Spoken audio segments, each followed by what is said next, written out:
Welcome to Eat Like a Local, a podcast discussing the food and travel guides from Czech Publishing. Each guide highlights a travel destination through the best places to find great food, as recommended by a local in the area. Now, here's your host, Tom Hess. Hey, hungry travelers, Tom here. Welcome back to another great food adventure. We're going to hit the road and check out another place that's going to be fun to go visit, eat, drink, and have a good time. Well, we're actually not going to go to a new place. We're just going to finish up what we were talking about last time at the old place, and that's Dallas, Texas. But before we get started, I just want to remind you that Eat Like a Local is a food and travel guide brought to you by Czech Publishing, who also bring you the Greater Than a Tourist and the 50 Things to Know series. You can find all these books on Amazon, as well as ebooks. Many of them are audiobook format. So if there's anything you want to know about, learn about, see, do, check them out. I'll leave you a link in the show notes so you can see everything that the Czech Publishing family of books has to offer. So like I said, today we're going back to Dallas, and just a quick little review of what we talked about the last time. The Eat Like a Local Food and Travel Guide Dallas, Texas is from author Rose Ibrahim. Now, if you remember, Rose is from Atlanta, but she has been in Dallas for the last 23 or so years. She got her love of food from her parents, and that was from her Indian and Pakistani heritage. Her parents exposed her to all kinds of food from all around the world, and that made her really embrace getting to know a place through their food. She says that the best way to immerse yourself in the culture is just to try the local food, and I couldn't agree with her. I couldn't agree with her more. Rose really knows what she's talking about when it comes to this. Food is life. It may sound corny, but food is in fact life. You're not going to you can't survive without food, but you can't really live without food and explore different things, different places, different people, cultures. If you want to know about people and their culture, experience their food. It's as simple as that. Another thing that I want to remind you, if you're going to Dallas, Rose says the best time to go is in the fall, early fall, September, October, November. You're not going to have as much of the oppressive Texas heat. And also that's the time when you can go and enjoy the Texas State Fair. So let's just do a quick review on the different neighborhoods in Dallas that when you're planning your trip, where you could go, what you can do.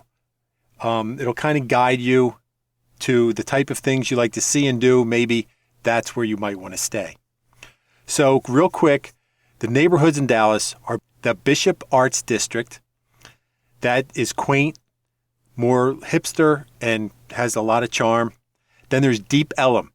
That's a vibrant community, a lot of music, entertainment, that kind of thing. You have the Design District for those who are into more of the artsy and eclectic, more sophisticated type of vibe. Then there's downtown, like all downtowns. That's going to be a lot of commercial traffic, urban. It's downtown Dallas. Of course, it's going to be urban, lively area. Then you have Knox Henderson. That's another hip and vibrant community. And this is a very pedestrian-friendly area. If you like to walk, Knox Henderson might be the area where you want to go. Let's move on next to the lower Greenville area. It's energetic, it's fun, and social. And it has one of the major nightlife areas in Dallas. Trinity Groves is casual and laid back, but really friendly. So if you're just in a chill mode, maybe Trinity Groves is for you. You have the Uptown area, which, like most uptowns, it's chic and stylish and trendy. And finally, you have Victory Park, which is metropolitan, stimulating, and quite refined, actually. Some of the things we touched on, and I'll explain to you now about Dallas, their culture. They have a lot of arts down there. The Dallas architecture ranges from modernist and to postmodernist. You have I.M. Pye's Fountain Place, the Renaissance Tower, and the Reunion Tower.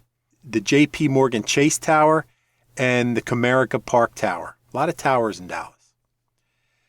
Just a reminder on some of the events in Dallas. You have the Texas State Fair, which has been going on since 1886. Other big celebrations they do in Dallas are Cinco de Mayo, St. Patrick's, Juneteenth, the Greek Food Festival of Dallas, and the annual Halloween parade on Oak Lawn Avenue.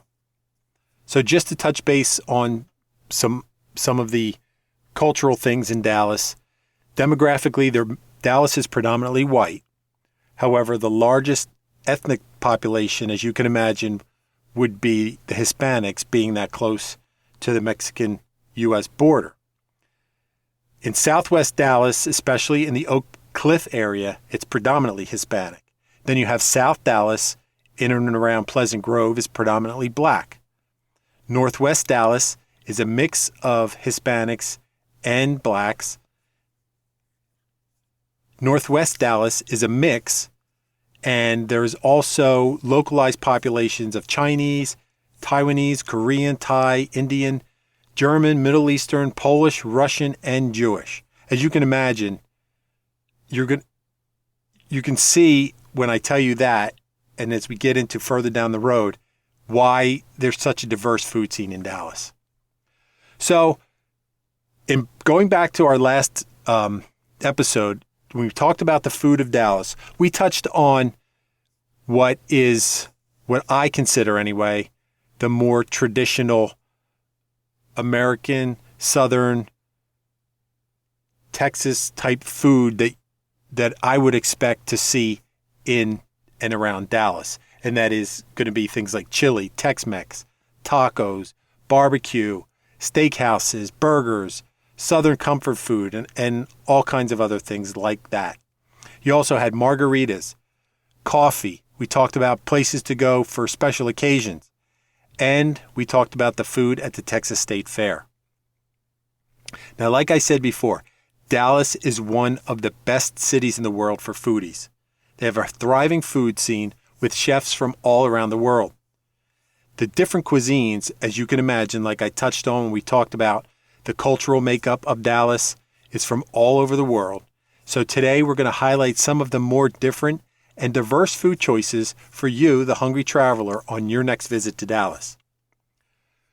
So if you are a brunch person, and Dallasites, that's what you call the people in Dallas, they love brunch. And a weekend can't go by when you won't see Dallasites flocking to the local brunch spots. That's kind of what they do on the weekends. So where are you going to go for brunch? If you're in and around Harry Hines Boulevard in the Harwood district, you can go to Mercat Bistro. I don't know, is it Mercat or Meerkat? I don't know, but it's Mercat Bistro. It's a really cute place. They serve things like quiche, crepes, eggs Benedict, and omelets. And it's all done with a French type atmosphere.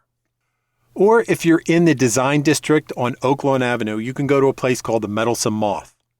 This is a really cool place, and it has a lot of intriguing options. You can have, if you're into sweets, they have sticky buns. If you're into drinking with your brunch, you can have, they offer carafes of mimosas, and not just your standard champagne and orange juice. You can get different flavors like mango or pear. Consider the mother and child reunion with buttermilk fried chicken, jalapeno gravy, eggs, and grits as your entree. The French toast sandwich and avocado toast are good choices too. And she says with any of them, you can't go wrong. So that's just a couple of brunch spots. So let's move on to some different types of food that you'd think you'd see anywhere.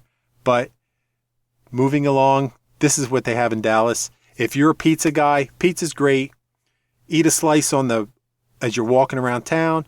Quick stop if you need a little snack in the afternoon. Pizza's great everywhere. And Rose says one of the good pizza spots to go to in Dallas is in Uptown on Cedar Spring Road, and that's called Coal Vines. Rose says, my favorite pies are the Coal Vines regular pie, the white pizza, and spicy meatball. The marinara sauce used on the pies is savory with a hint of sweetness that makes you wanting more. She says, go and get some. And I agree, that sounds really good. But another good pizza spot that Rose recommends is called De Luca Gaucho Pizza and Wine. This sounds interesting, to mix pizza and gauchos. This is also in the Design District. Was the other one? No, the other one was in Uptown, but this one's in the Design District. The cool thing about this, it's fixed price for all you can eat pizza. The servers, which they call gauchos, they come by with, if you've ever been to one of those Brazilian steakhouses where they come by, they have different meats. A lot of times they're on skewers and spears, and I guess this is kind of similar. The gauchos come by frequently with different pizzas, then you can choose if you want a slice or not. So if it's something that's intriguing to you, grab it. If not, let it go by till the next guy comes along with a different pizza for you to try. Some of the favorites are the elote, the buffalo chicken, Turkish lamb, pepperoni, garlic picanha, and they also have a Nutella dessert pizza, which Rose says is really good. So if you like pizza and you like you're not afraid to try different types of pizza, maybe you want to check out the Luca Gaucho Pizza and Wine in the Design District. The next logical transition from pizza is Italian food. Everybody likes Italian food, whether it be, tomato-y, pasta-y, cheesy. That's the things I think of when I think of Italian food. And Rose recommends that we go on Main Street. It's called Partenope Ristorante. She says this is Dallas's very first authentic Southern Italian restaurant. It was started by owner and chef Dino Santanicola. There, that wasn't too bad. It was started by owner and chef Dino Santanicola. She says, Rose recommends, start with some calamari or burrata with Brussels sprouts. For an entree, try the fusilli al pesto, sweet potato gnocchi, or fettuccine bolognese. She says they also have some of the best pizza in town. So if you're not going to one of the other pizza spots that I just mentioned, maybe you can get some here at Partenope Ristorante. Some of their pizza options are the margherita, trifalata, or montanera, which she says is the Pizza Olympics gold medal winner. I don't even know what that is, but it's got to be good. If it's Olympics and it won a gold medal, maybe check it out. And she says to make sure you save room for some tiramisu because that's really good as well. Another option for Italian food in Dallas is in the Design District on Market Center Boulevard, and that's a place called the Charles. Entrees that will leave you satisfied are the lemon ricotta gnudi, the veal ragu capelloni, and the the akashi hanger steak with chimichurri. Recommended sides are the crispy polenta and charred broccoli. Their olive oil cake is a distinctive tasty treat. And she says also do try a drink if you get the chance. Their bartender is amazing.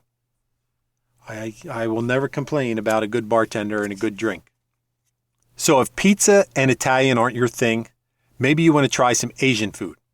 Like I mentioned earlier, Dallas has a mixed Asian cultural makeup, and Dallas has some very flavorful and delicious food in the Asian theme, whether it be Chinese, Cambodian, Vietnamese. There's going to be a lot to choose from. Now, the Asian community makes up only about 6% of the city's total population, but that 6% really has a tangible influence on the Dallas food scene. So what if you want to try some banh mi? Now, I don't know if you know, but banh mi is like I think it's No, it's Vietnamese. It's Vietnamese. I just saw it on my notes here. A place called the Banh Mi Station on Sylvan Avenue serves up some of the tastiest Vietnamese sandwiches and sides that you can imagine. They have things like red curry mac and cheese, sriracha fries, or crispy spring rolls. Now, if you don't know what a banh mi is, this goes back to the 50s. It was created in Vietnam, and it basically came about as a street food, like most good things are in the world, street food. It's a mix or fusion, if you want to say, of Vietnamese and French ingredients. It's like Vietnamese flavors on a French baguette. They have things like pickled carrots and daikon, cucumbers, cilantro, sriracha, jalapenos, habaneros. You can get all those things on your sandwich.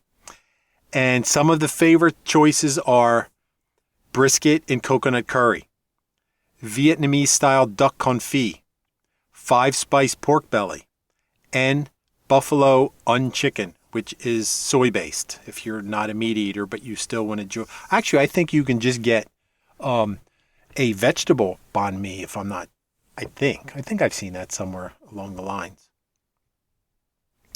Now, these sandwiches are big. Rose says they're really big. So if you don't want something quite that big, you can get things like bao buns with either fried chicken or tofu options. If you're eating there, she says, don't forget to try their black charcoal ice cream. She says it tastes like mixed berries. Black charcoal tastes like mixed berries. Now, that might be worth a trip to Dallas just for that. So that's for banh mi. Now, if you want a good place for lunch, maybe go to the Wabi House on Greenville Avenue. This is in Lower Greenville. They have really great small plates and ramen. If you're like into like the noodle bowls, some of the best ramens that they have are spicy miso, tonkatsu, dry garlic, and veggie choices. They also have some small plates if you're just eating a light lunch, you're walking around town, or you're going out, you have big plans for dinner, you just want a little snack. You can get some sweet corn fritters, hamarayu, which I don't know what that is, crispy pork ears, and fried chicken, which is called Karaage, Karaage, Karaage. Sounds interesting. How about some Japanese barbecue? Yes, please. Now, if you go to the Niwa Japanese Barbecue on Main Street in Deep Ellum, you're hanging out for some music, good times, entertainment, maybe this is the place you want to go. They specialize in yakiniku, which is Japanese barbecue. They have, I guess they cook it right at your table because they have, Rose says they have downdraft roasters that allow for smoke and smells to be taken away immediately from the table. So maybe they do cook right at your table. That sounds really cool. Some of their popular meats that cook at your roaster. Yeah, so at your roaster. So that's you're doing the work. Actually, I think that's what Japanese barbecue is. They give you the things and you just bang it out right there. So you can have short rib, beef belly, pork belly, filet, or hanger steak. I'm down for all that. And I guess there's different, I would imagine you can dress it, or maybe they have different sauces, seasonings, whatever. But it sounds really cool. So if you want to do some of your own work when you are out for eating, maybe check out the Niwa Japanese Barbecue. So if you want a different type of Asian food and you don't want what we've already discussed, how about some Thai? You can check out a place called Pak Pao Thai on Oak Lawn Avenue that's also in the Design District. Now, Rose says they have some of the best drunken noodles in town, which is called Pad Ki Mao. Now, some of the other things that Rose recommends, and I'll just read this right from her own book. She says, promising starters are the Kai Luk Kue, or son-in-law eggs. chicken satay, or Thai beef jerky. Some great entrees are pad thai, braised short ribs, crispy tamarind duck, pork belly, pad see ew, and green curry salmon. You can also get their pineapple fried rice, which is cool because they serve it in an actual pineapple. Another Thai place, if you're up around McKinney Avenue, is the Malay Kitchen. Now this is a husband and wife team of Brandon and Yasmin Wages. They focus on a modern approach to Thai and Vietnamese cuisine. You can start with an order of spring rolls, samosas, or chicken wings. Their most popular dishes are the pad thai, drunken noodles, Bangkok street rice, and green curry. Like I said, 6% of Dallas is made up of Asians. Now that's including those people from India. And about 50% of those live right in Dallas County. Dallas is also the home of the fourth largest Muslim population in the country. So as you could expect, as these cultural communities grew, so did the food scene that is associated with it. There's now at least 90 Indian restaurants within 40 miles of Dallas. And one of those places is a place called the Indian Palace on Preston Road. It's in North Dallas, and it is one of the first Indian restaurants in Dallas. So it's one of the first. It's probably been around for a while, so it's probably pretty good. They've received accolades by numerous publications in Dallas as the best Indian restaurant in Dallas. So they got to be doing something right. They have a lunch buffet where you can try different Indian foods all at one time. So if you like Indian food or you want to experience Indian food for the first time, maybe this is the way to go. You can get a bunch of different things at once and see what you like or what you don't like. They have things like chicken tikka masala, shish kebab, palak paneer, lamb curry, and vindaloo. I've heard of all these things. I can't honestly tell you. I'm not sure what vindaloo is, but I know what the other things are, and they're pretty good. Another option for Indian food on Gurley Avenue, and this is a cool one because it's one of the only exclusively vegetarian Indian restaurants in Dallas. And this is called Kalachandji's, Kalachandji,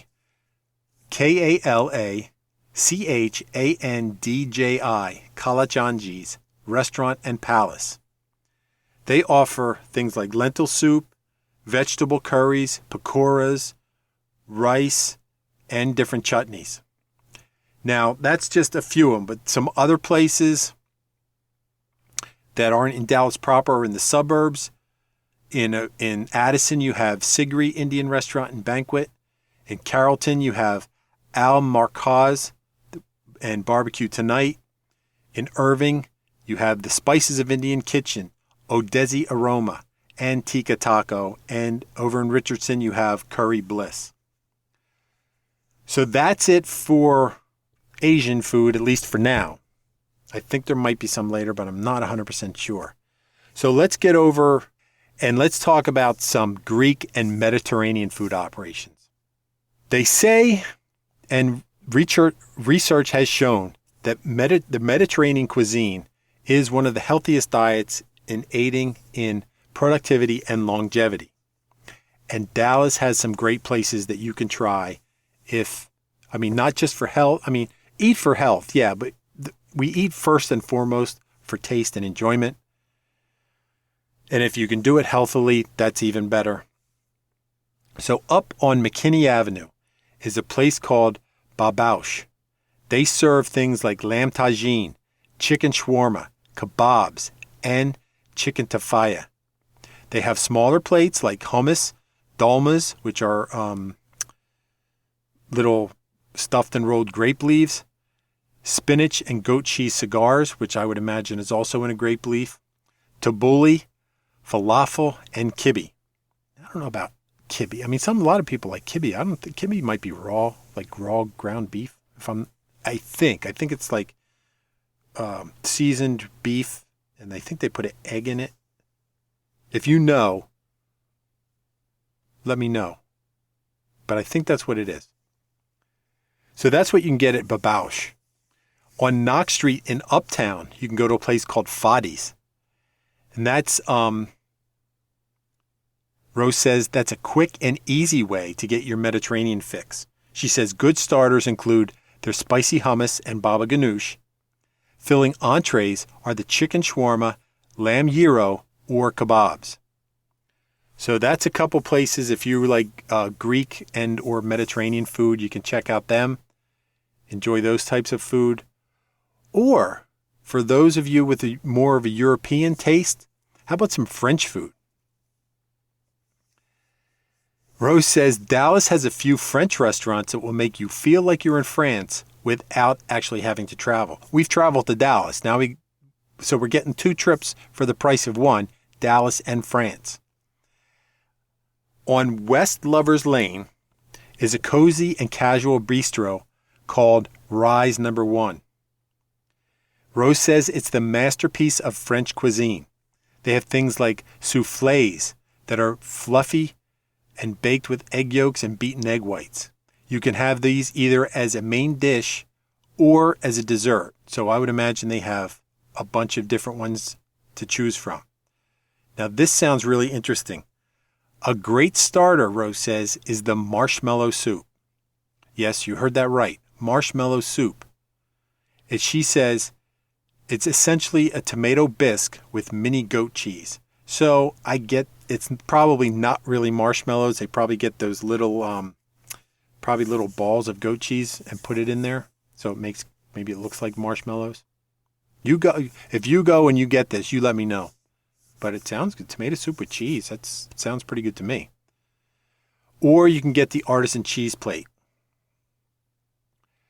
So getting back to the soufflés, I said there's probably a lot of different ones. You can choose from about 10 different savory soufflés as your meal or as an accompaniment to your entree. So I would imagine they have not only different flavors, but different sizes as either a main course or a side. Again, sounds good to me. Some of the better flavors she says to try are truffle-infused mushroom, Southwest chicken, or cauliflower and brie. They also have some ones that aren't on the menu, like crab.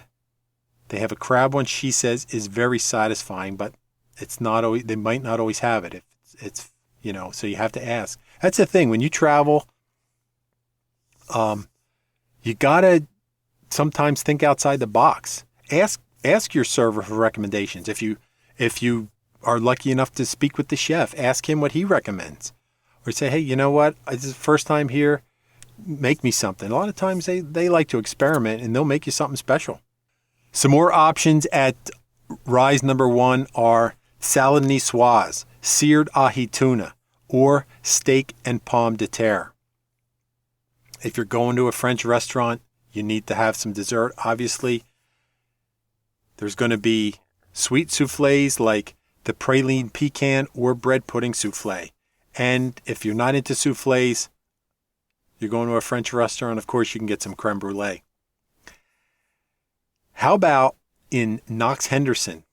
A French food spot to try would be the Toulouse Cafe and Bar.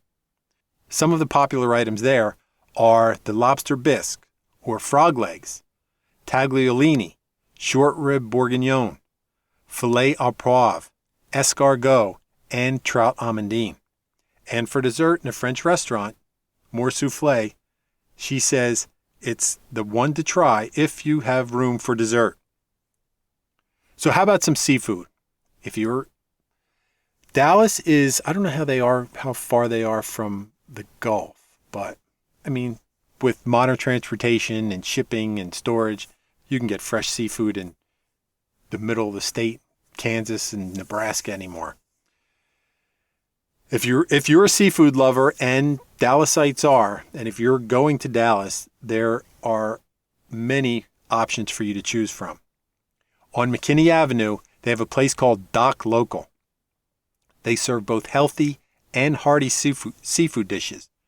Rose says their most popular dishes include lobster, either in the form of a lobster grinder roll, Connecticut roll, all-in-knot roll, lobster grilled cheese, lobster mac, and lobster bisque. Some other tasty items are hot crab queso, New England clam chowder, dynamite shrimp, and fish tacos. They also have, Rose says they have a secret off-the-menu item, which is fish and chips. I love a good fish and chips, so that might be what I'd go for. I mean, I like lobster, but I'm always up for a good fish and chips. Rose tells us that the restaurant has a neat coastal vibe with clean blue and white colors that makes it really fun and casual. They have a limited menu of cocktails, spirits, and beers, which are also available. And she says, and when we're traveling, this is something we have to think about. She says the prices are really quite affordable for what you get and the amount of food that you get. Another great seafood place that Rose suggests, also on McKinney Avenue, is a place called Trulux. They have lobster bisque, a stone crab claw platter, miso glazed sea bass, crab cakes, and crab mac. So that's a couple of seafood places. Now, so we're thinking about fish. The next logical thing when you're talking about fish, and it's got to be fresh fish, and that's sushi. Nowadays, everybody is into sushi. Me, not so much. I mean, I like some things. I'm not super big on like sashimi type stuff with the raw fish. But if you are, here's some places you can go to. Nobu on Crescent Court. It was established in 2005 by Nobu Matsuhisa. I think he's a pretty famous guy, actually. And that's in Uptown in the Crescent Court Hotel.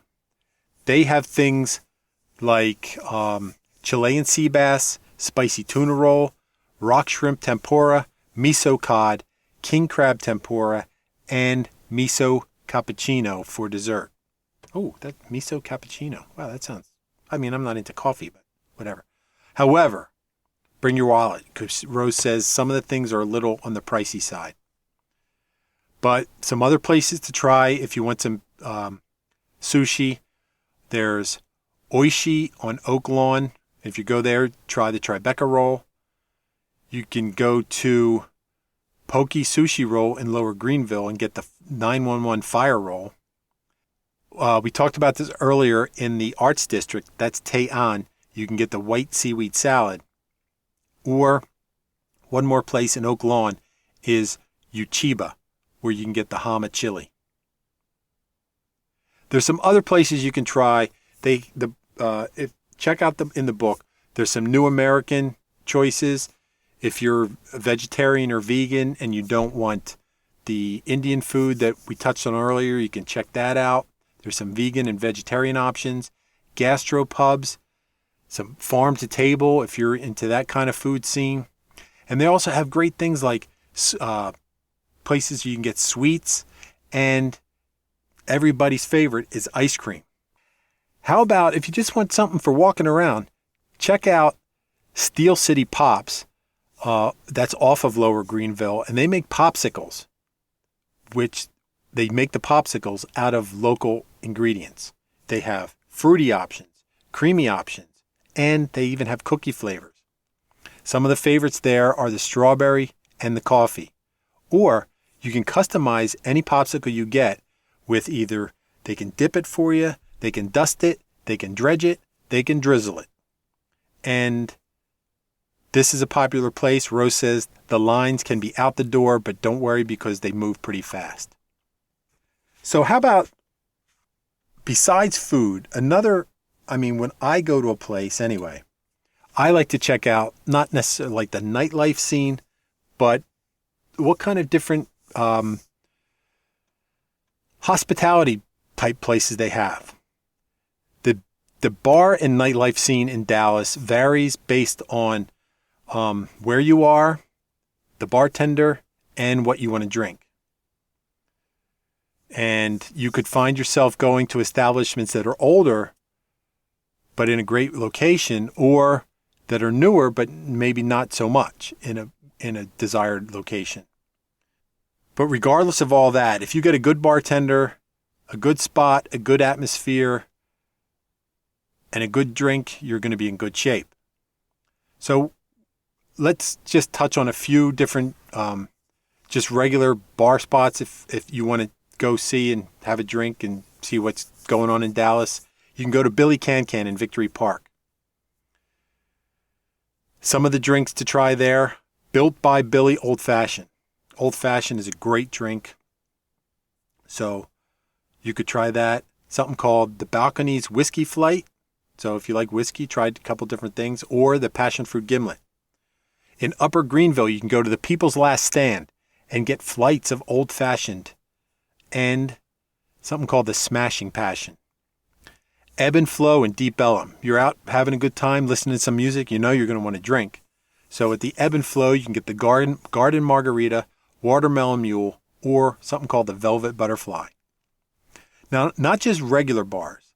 There's a lot of cool hotel bars where you can go hang out, have a drink. If you're into people watching, these might be the spots for you. Maybe it's even this place you're staying.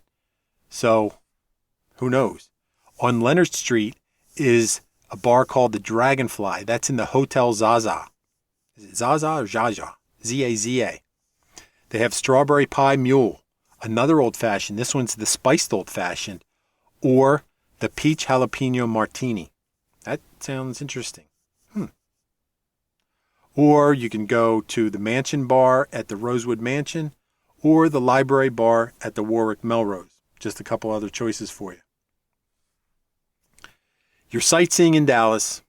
You got your camera, your phone. Does anybody have regular cameras anymore? Does everybody take pictures on their phone? Who knows? But Dallas has a lot of rooftop bars where you can go check out the scenery, the skyline. Dallas has a very nice skyline. And some of these places where you can check out the skyline in Dallas, a place called Tedesio on Greenville Avenue in the Harwood district. They have a huge rooftop patio, which is a perfect spot to head to maybe for some after-dinner drinks. It's often buzzing with music and chatter. Some of the things to try there are the Lima Mule, the Desio Margarita, and the Lavender Pisco Sour. You can grab a drink and check out. They have a 360-degree view of downtown. So it's all around, four corners. Check out all of Dallas and see how cool it is with a nice tree, especially in the nice weather. You want to be outside. Come on. So if cocktails aren't your thing, how about just a nice cold beer? A lot of breweries in Dallas. You can try the Deep Ellum Brewing Company, obviously in Deep Ellum. This is the first craft brewery in Dallas, and it was only established in 2011. So actually, the craft brew scene in Dallas is only about 10 years old. The tap room, they have 12 of their beers on tap. They have food. If you want to get some swag, they got a merch shop, and they have a pet-friendly patio, which is cool. Some of the beers to try there, how about the Dallas Blonde? I enjoy a nice blonde ale. Deep Ellum IPA. Everybody's into IPAs these days. And if you want to see how the beer is made, they have tours on Saturdays between 1 and 3 o'clock. I don't know if it's they're the tours, or the tour is 2 hours long. Not sure, but if you're going, like I always tell you, check it out ahead of time if that's what you want to do. Another brewery in Deep Ellum is a place called the Manhattan Project. They have a craft beer production facility. They have a tap room, a coffee bar, and they make their own food. They have a scratch kitchen. Their beers are more towards the IPAs. Like I said, everybody likes IPAs these days, except this guy. What has two big thumbs and doesn't like IPAs, this guy. They have Belgians and stouts. Here's the thing, on a side note. I don't really care for stout, but I also don't really care for energy drinks. But if you take stout and mix it with an energy drink, it's actually pretty good. Anyway, I digress. Some of the favorites at the Manhattan Project, Hoppenheimer and Necessary Evil. And some of the foods you're going to try if you want to go for a beer lunch, fried chicken and arepas. And currently, they're not offering tours, but that could change. So when you're doing your travel plans, check it out. Now, just to touch briefly, if you want, refreshing drinks, you're in the South, South obviously has a great tradition of sweet tea. Just touch briefly on how sweet tea came about. I'm going to just read this because this is what Rose wrote us. South Carolina is the first place in the U.S. where tea was grown and produced commercially. That happened in around 1795. 19th century cookbooks show that tea was served cold and made with green tea instead of black tea.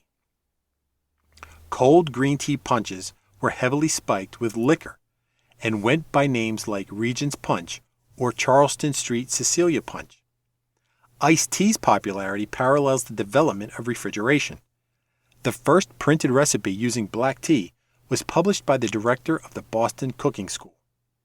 So actually tea came about as a cocktail, and it probably was actually served more, I wouldn't say cold, but probably more room temperature than hot until refrigeration really kicked in.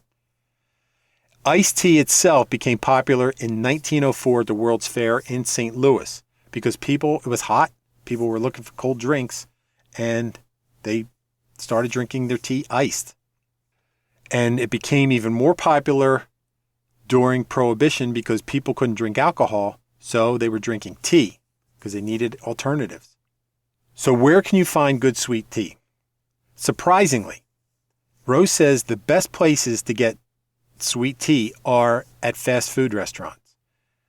Things probably like, I don't know what they have down there, In-N-Out, chicken places, burger spots, things like that are where you're going to get your good sweet tea. And another place to get good sweet tea is at the Dallas Farmers Market, which we touched on in our last episode. So if you haven't already listened to that, go back and check that out for all your more traditional Southern Texas food. So that's a wrap on the Dallas food scene. But if you're going to Dallas and you want to kind of game plan what you're going to do, check out social media in Dallas. The Dallas food scene social media is really great. Just a few things like you can go to Instagram, you can check out Yelp Dallas, the Dallas Yum, Oh Hey Dallas, Ask Food Bitch, Dallas Best Food Feed, and there's many more in the book. So like I always tell you, when you're planning your trip, things are always subject to change. So you want to see ahead of time if things are changing, things aren't available. You want to be able to change on the fly and have a good time. So you might as well look into some of these Dallas food Instagrammers, follow them. Heck, you could even DM them. Maybe they give you some recommendations that aren't in the book, but Rose's book here is a great place to start. So that's it for the food, but just some fun tidbits about Dallas before we go. Did you know Dr. Pepper was invented in Texas in 1885? Texas uses their own power grid, which is completely off from the rest of the U.S. And here is the cool thing.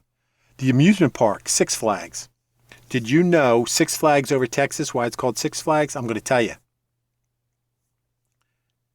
It's because of the 6 countries that ruled Texas. And if you know them, I want you to tell me.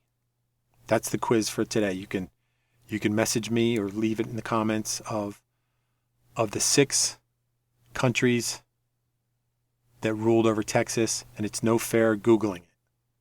I knew 4 of them. I didn't know 2 of them. But that's pretty cool.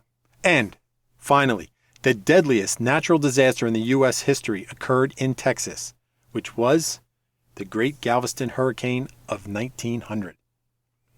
And just finally, some other food things, some other non-food things that you might want to do while you're in Texas there's the White Rock Lake, the Dallas Arboretum, and Botanical Gardens. And if you like to pamper yourself, they have a mess of day spas that you can go to and visit and have a good time. So we have finally covered all there is to know and see and do and taste and experience in the Big D, Dallas, Texas, through Rose Ibrahim's Eat Like a Local Dallas Food and Travel Guide. I hope you come back again for more food and travel excitement as we journey around the country and across the globe. For now, thanks to you guys for hanging out with me today. Thanks to our publisher, Lisa Ruschek, for giving me the opportunity to bring this to you. So until I see you next time, happy travels and delicious eating. I'll talk to you real soon. Thanks for listening to Eat Like a Local from Czech Publishing with your host, Tom Hess. We hope you enjoyed our look at this book to help you plan your next food and travel adventure. If you want more ideas about food and travel across the country and around the world, join us for our next episode. You can always find out more about all our travel books by visiting czechpublishing.com, as well as check out all the links and resources in the show notes. That's all for this episode. See you next time.